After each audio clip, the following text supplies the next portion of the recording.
бахшида ба 26-умин солгарди таъсисёбии қувваҳои мусаллаҳи ҷумҳурии тоҷикистон ва омодагиҳо ба даъвати баҳории ҷавонписарон дар ноҳияи восеъ озмуни ватанпарвар доир гардид.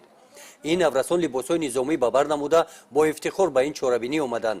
орзу доранд ки дар сафҳои қувваҳои мусаллаҳи ҷумҳурии тоҷикистон хизмат намуда парчамбардори ин сарзамин марзу бум ва кишвари муқаддасамон бошанд.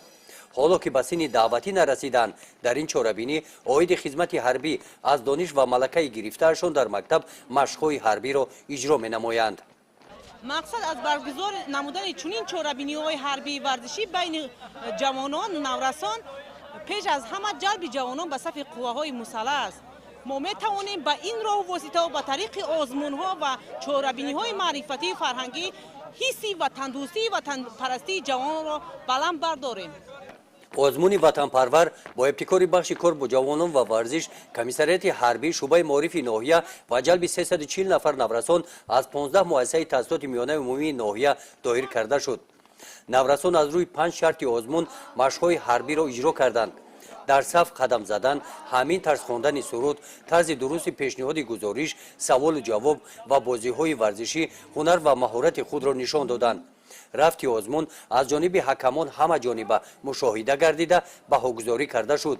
ба омӯзгорони фанни дифои ҳарбӣ тавсия дода шуд ки дар самти омодагии дифои ҳарбӣ бештар бо шогирдон машғулиятҳои амалиро роҳандозӣ намоянд.